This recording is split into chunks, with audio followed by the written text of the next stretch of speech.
लेबाक तम गोइन हैदोखरे अइना सी लफुदु हिंगलीब्रा खल्लगा मादि सिरगा लैरंबा पोटने अदुगी लोइन तु सिदमा करि गानारिबो फनेक सु ताहौबा यावरे अगा खुन नुपि अमागिनेबा को फनेक लैयो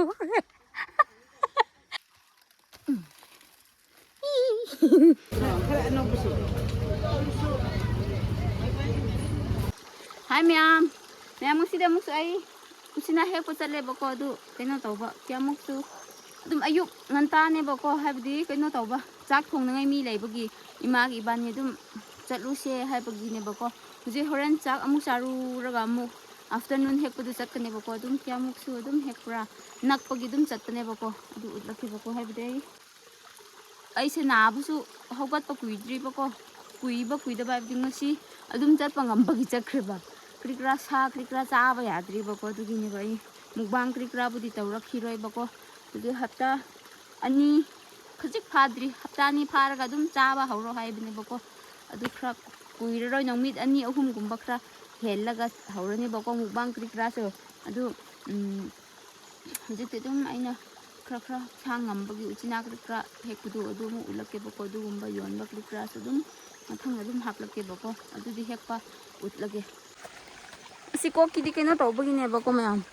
ai na ngasai nong chur de har ga ki kok satin du adu pu bene ba adu da saman ba ina si furik lau thok la ko ina taw khra bene ba adu gi ne ba ko ma tu tangna khet la ga sabu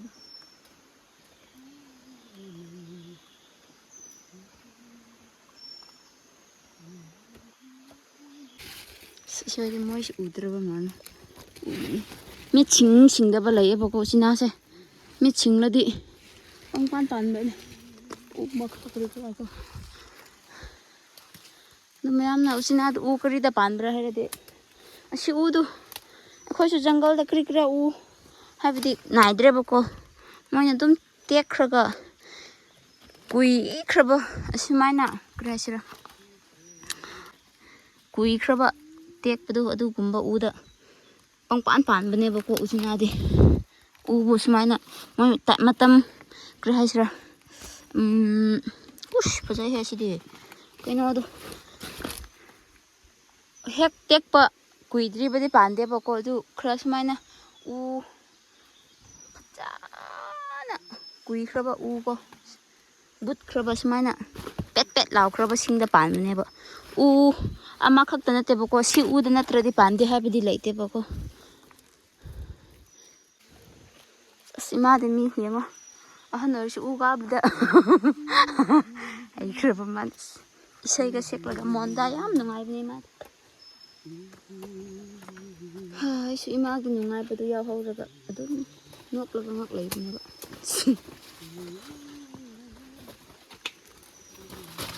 ta ga ni ko ima simaneng des lai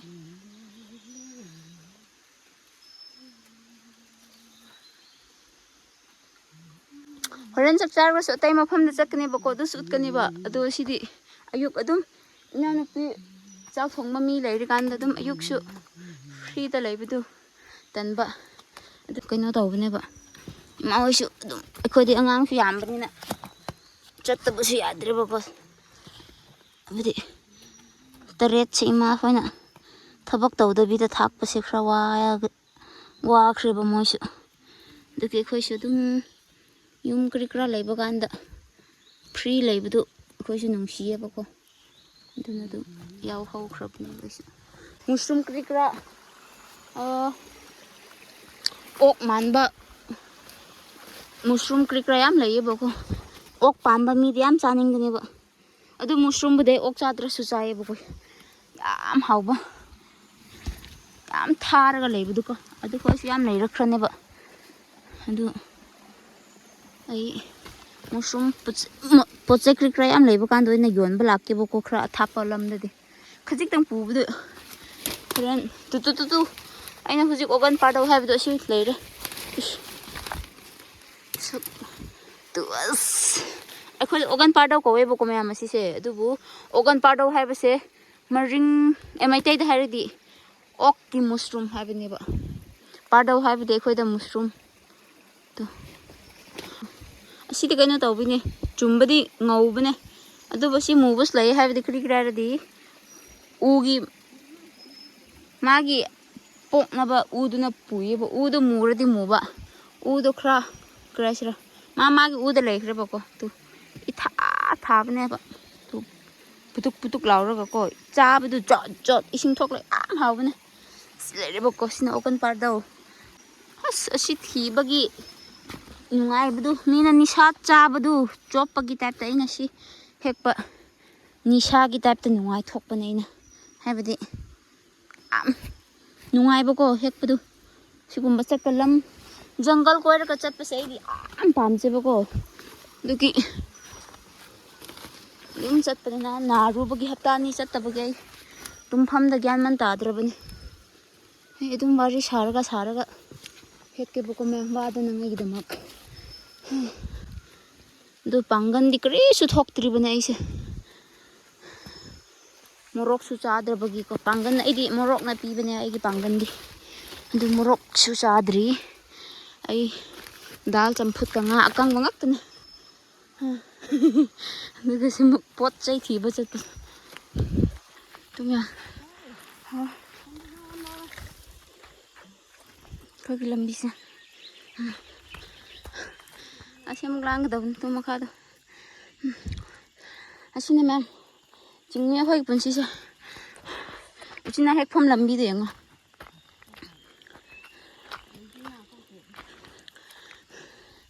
Hey. Lok phao yo ben sita ta ra de.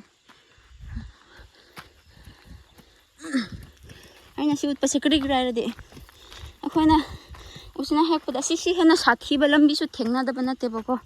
Adubu sumain wana pubiraga tamda yonbas lakpa satpa kanda ima sing oiro abok sing basu yamna tangi haraga jaibi basu yawe bako duman tawbiganu ba to ki naga lambi chatli bane khoisu duga ina mayam dasu ahan singde video krikra namba heidrabanina asu wana chatpa lambi gumbasu utpadu haijadre aduga ina su mayam da sumai wana hekpane bako adu ina utning bagi adum sembane lambi su tu tangna semlaga chatli bane khoisu ai phawba ware ahan singni gyamuk suwagani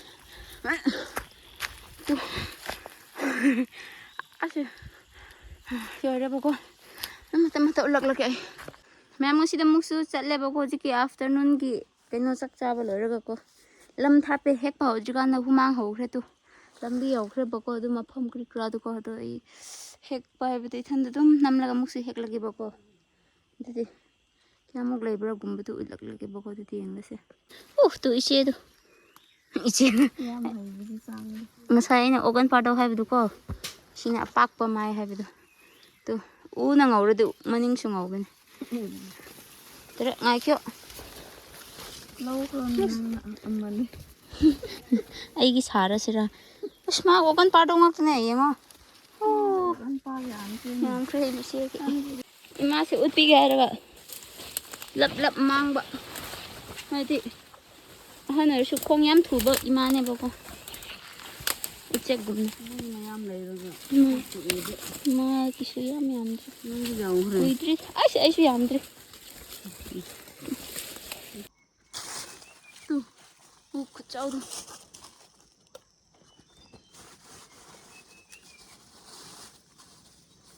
sida shak shu phadana yaudre yam ning bagi to ko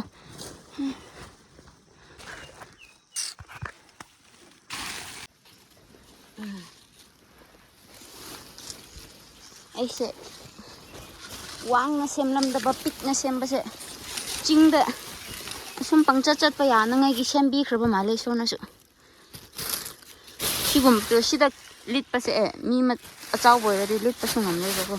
aina shiu lit pi ba khroba ni ba gi so na su asma sinu pi pik na sem khage na de u chingda pok ka dawni na u gumba kri kra yam lit ka dawri bani na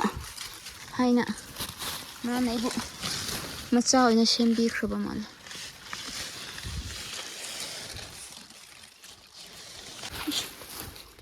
ꯐꯖꯕ ꯊꯦꯡꯅꯩꯍꯦ ꯑꯀꯤꯕ ꯎꯁꯨ ꯊꯦꯡꯅꯩ ꯀꯤꯅꯤꯡꯉꯥꯏ ꯑꯣꯏꯕ ꯎꯁꯨ ꯁꯨꯃꯥꯏꯅ ꯈꯔ ꯄꯥꯜꯂꯝꯃꯣꯕ ꯈꯪꯕ꯭ꯔꯥ ꯎꯆꯤꯅꯥꯁꯤꯡ ꯅꯈꯣꯏꯁꯨ ꯂꯝ ꯍꯦꯟꯒꯅꯨ ꯁꯤꯈꯔ ꯄꯥꯜꯂꯗꯤ ꯑꯩꯈꯣꯏꯁꯨ ꯊꯃꯣꯏꯗꯨ ꯈꯔ ꯅꯨꯡꯉꯥꯏꯒꯦꯕ ꯅꯈꯣꯏꯒꯤꯅ ꯉꯁꯥꯏꯗꯤ 그리고 반대비도 레이브도 그나나 야 그들아 삐삐삐 이 거리랑 어시디 에이디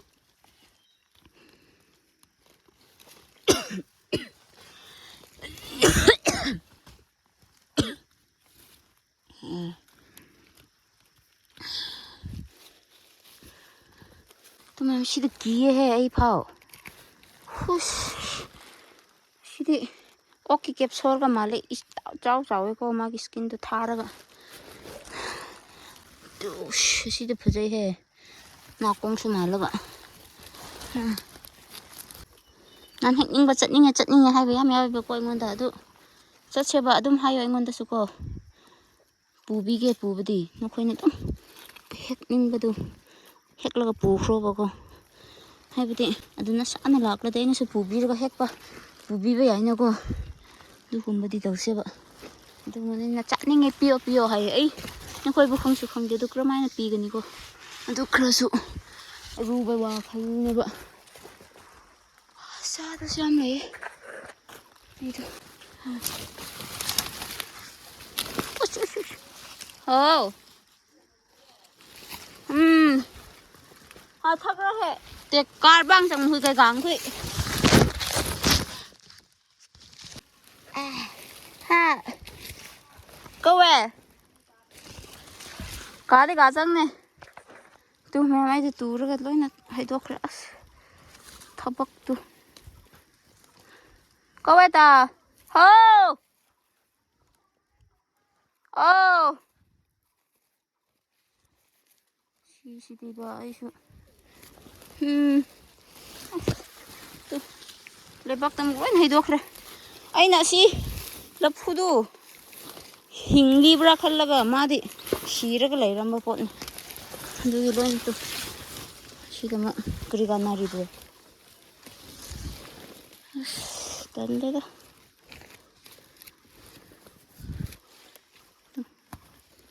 sidama khundok khunjin tawbodu 아이는데 아주 러품 우도 힝리베네 하려고 넥바 하비데 쿠톱 아이 마사도 망원다 난버거 그리고 엉택택 그래 시드게 한번 다르르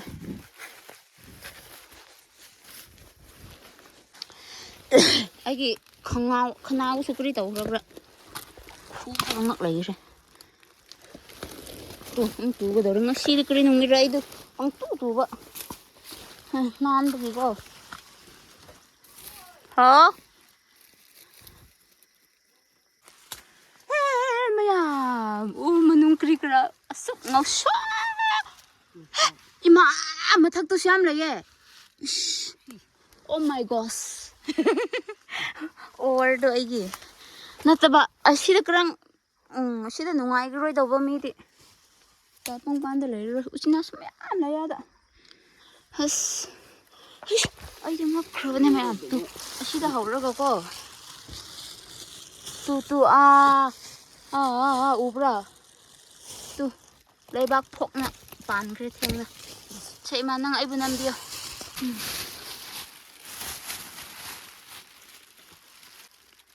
as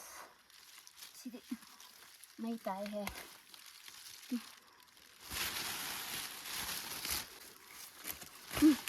Saya di mai itu ikan dapat ada nan bagi kutu sire.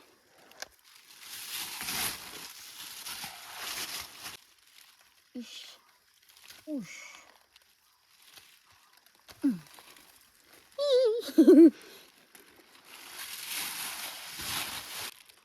Aku ini sih nawana, puya ada na bazar ada na teragi susah bang ngamda bida, puba ngamda bida zat payau bune aku ini yon bida.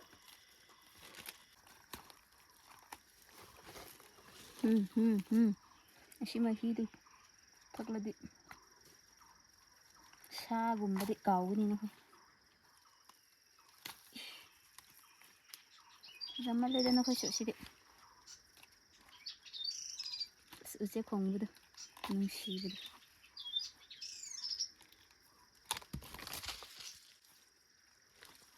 ꯃꯆꯥꯗꯤ ꯂꯩꯇꯧꯁꯤꯅꯀꯣ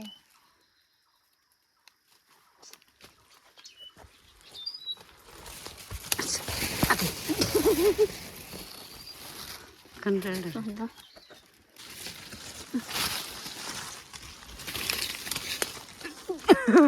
sida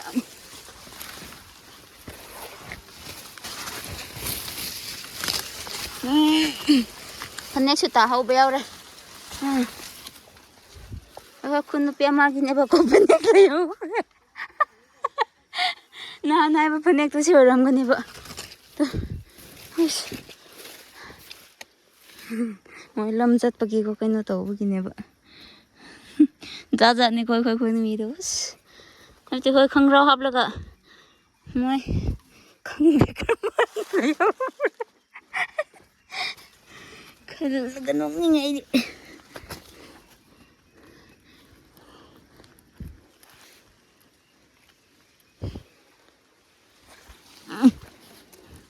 Phanek ta hau khrabne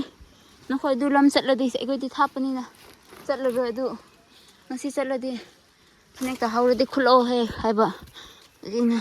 hek ubada asi oramgani khan khrabne ba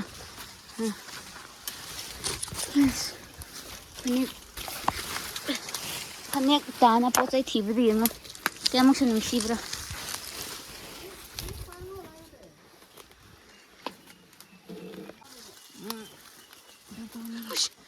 tu leibak te ye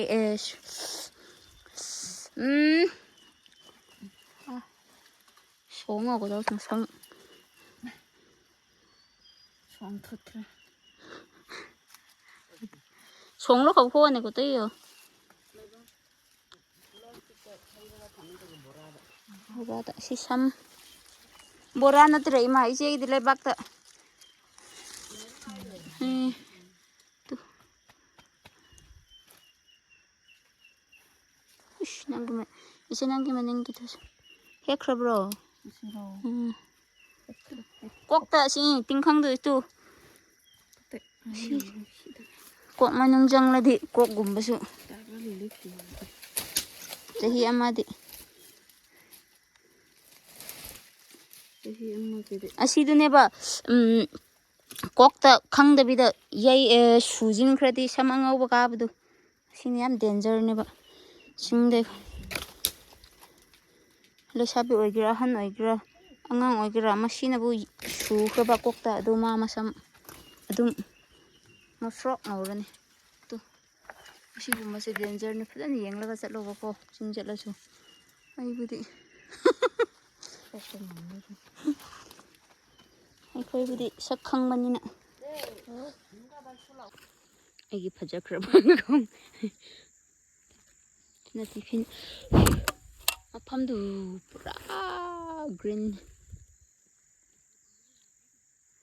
ꯈꯣꯡꯒ ꯂꯣꯏꯅ ꯁꯥꯈ꯭ꯔꯦ two ꯃꯌꯥꯝ ꯐꯖꯕ꯭ꯔꯥ ꯑꯁꯤ ꯂꯩꯗꯨ ꯌꯥꯝ ꯐꯖꯩꯕꯀꯣ ꯑꯗꯨꯕꯨ ꯑꯩꯅ ꯉꯁꯥꯏ ꯄꯣꯠ ꯄꯨꯕꯗ ꯂꯣꯏꯅꯃꯛ ꯁꯦꯒꯥꯏꯕꯤꯈ꯭ꯔꯦ ꯇꯨ ꯃꯅꯥꯅ ꯁꯨꯃꯥꯏꯅ ꯂꯩꯌꯦꯕ ꯌꯥꯝ ꯐꯖꯩꯌꯦꯕꯀꯣ ꯑꯗꯨꯒ ꯁꯤ ꯂꯩꯁꯨ ꯇꯨ ꯁꯤ ꯂꯩ ꯁꯥꯠꯀꯗꯧꯔꯦꯕ ꯑꯗꯨ ꯍꯧꯖꯤꯛꯇꯤ ꯑꯗꯨꯝ ꯑꯩꯅ ꯐꯖꯕꯅꯦ ꯁꯤꯁꯨ ꯅꯥꯄꯤꯗꯣꯀꯣ ꯕꯣꯝ ꯕꯣꯝ ꯄꯥꯜꯂꯒ ꯇꯨ ꯁꯤꯅ ꯁꯨꯃꯥꯏꯅ ꯂꯩꯕ ꯄꯥꯝꯕ꯭ꯔꯥ ꯅꯈꯣꯏꯁꯨ ꯁꯤ ꯋꯥꯡꯉꯦ ꯑꯗꯨ ꯅꯦꯝꯍꯟꯕꯁꯨ ꯌꯥꯏꯌꯦꯕꯀꯣ ꯑꯩꯈꯣꯏꯅ ꯑꯁꯤꯁꯦ ꯑꯁꯦꯡꯕꯅꯕꯨꯗꯤ ꯑꯩꯈꯣꯏ ꯒ꯭ꯔꯨꯞ ꯅꯠꯇꯦꯕꯀꯣ ꯃꯣꯏꯗꯨ ꯑꯗꯨ ꯃꯣꯏ ꯑꯩꯈꯣꯏꯗꯤ ꯏꯃꯥꯒ ꯑꯩꯒ ꯏꯄꯥꯒ ꯏꯆꯦ ꯑꯩꯈꯣꯏ ꯃꯔꯤꯉꯛ ꯆꯠꯄꯅꯦ ꯑꯗꯨ ꯃꯈꯣꯏꯗꯤ ꯑꯩꯈꯣꯏꯁꯨ ꯃꯤ ꯃꯉꯥꯅꯤꯗ ꯑꯩꯈꯣꯏꯅ ꯌꯥꯝꯕꯅꯤ ꯃꯈꯣꯏꯅ ꯃꯤ ꯃꯉꯥ ꯆꯠꯂꯒ ꯂꯩꯔꯝꯕ ꯁꯤ ꯒꯥꯔꯤ ꯑꯆꯧꯕ ꯄꯨꯔꯒ ꯀꯣ ꯑꯩꯈꯣꯏꯒꯤꯅ ꯒꯥꯔꯤ ꯃꯆꯥ ꯃꯆꯥ ꯄꯨꯔꯒ ꯆꯠꯄꯅꯦ ꯑꯗꯨ ꯃꯈꯣꯏꯗꯤ ꯇꯨ ꯃꯣꯏ ꯄꯣꯠꯆꯩ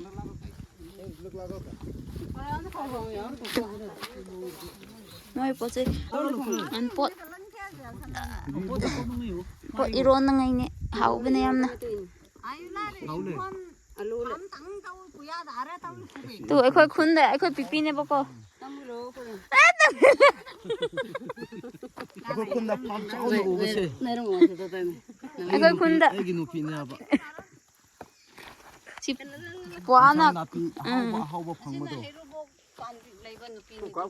ꯁꯣꯝ ꯃꯅꯤꯡꯒꯤꯅ ꯃꯅꯤꯄꯨꯔꯁꯤꯗ ꯍꯩꯔꯨꯕꯣꯛ ꯄꯥꯝꯕꯤ ꯂꯣꯏꯕꯁꯦ ꯑꯩ ꯈꯛꯇꯅꯤ. ꯈꯨꯟꯗ ꯑꯩꯈꯣꯏ ꯈꯨꯟꯗ ꯍꯩꯔꯤꯕꯣꯛ ꯎ ꯌꯥꯝꯕ ꯎ ꯌꯥꯝꯕ ꯎ ꯍꯩꯔꯤꯕꯣꯛꯀꯤ ꯄꯥꯝꯕꯤ ꯌꯥꯝꯕ ꯐꯥꯝ ꯇꯧꯕ ꯃꯤꯅꯦ. ꯆꯝꯄ꯭ꯔꯥꯁꯨ ꯌꯥꯝ ꯂꯩꯕꯅꯦ. ꯍꯩꯔꯨꯕꯣꯛ ꯄꯨꯊꯣꯛꯄ ꯃꯥ ꯈꯛꯇꯅꯤꯗꯅ. ꯍꯩꯔꯤꯕꯣꯛ ꯄꯨꯊꯣꯛꯄꯗꯣ ꯑꯁꯤꯅ ꯃꯩꯇꯥꯟ ꯃꯇꯝꯗ ꯃꯈꯣꯏꯅ ꯂꯣꯏꯕ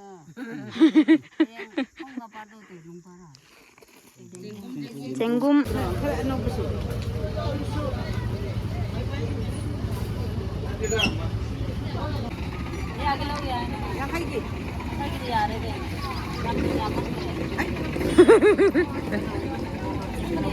ngana ini hekiba mushroom ay tuko nang yanghai kita mga kadani ba yendang sisa ba haybina loy duyo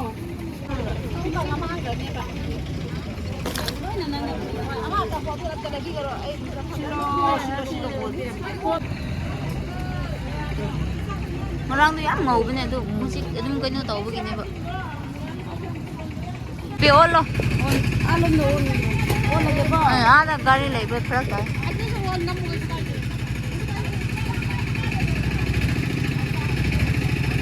tu मैं मी लांगना बगी को क्या है ब्रो किलो करे धागा निपान हवा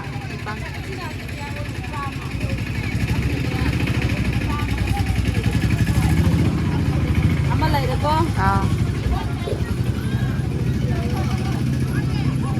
jerau bada mai tai ki jerau bada hapa uyen ching ki channa pura ese yam lapio mai da mas support ko yo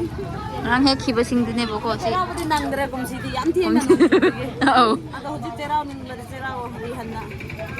dai dai de nau namu rau ba yai masing gaw ne ko ani ne nipan ne ko ha bo pan sar ge ko ra yam na he lo matang da hoi hoi iro kan ne tui kan no kai ni ja ma oh mung kan ne sore boko ai adum matam mata tu lakke boko me thabi sukha lau ki tawbne boko idu geji ani lo da ne da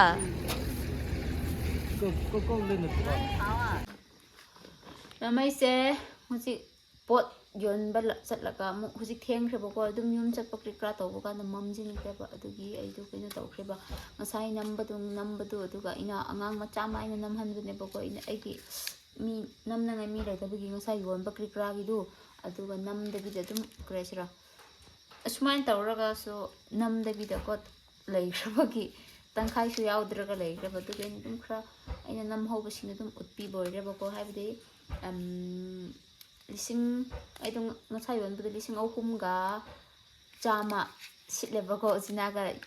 uyen angobudu adu eba du di si oi khre bako aina ngasai krikra utpi bne lo aina yauramdraga laiba adubu orisnu bako adum mathang da fajana amuk nam lage bako adugi adi sumam kaina dum palen chappaga hekpa krikra utpadu krikra herate dum ahan sing su ki matikwana hekpane bako chingda su china uyen oiroko adubu dum laiba sing su amuk kre haisra tang haira sum wabadu ikun hekpadu adum aina mayamna utrasu aina dum utpibne bako adum aiko adum waba haibadu ko adu gen dum video da semlakrabne bako hujikti nabasu dum phakrabni amuksu krikra haurani bako adu haurase ba ayabrase haibdi mukbang gumba krikra muksu adum haurakna ki tawrage bako haksang su kra kan kreba adu dinga si video dum suai te loirage mathang muk ngairamu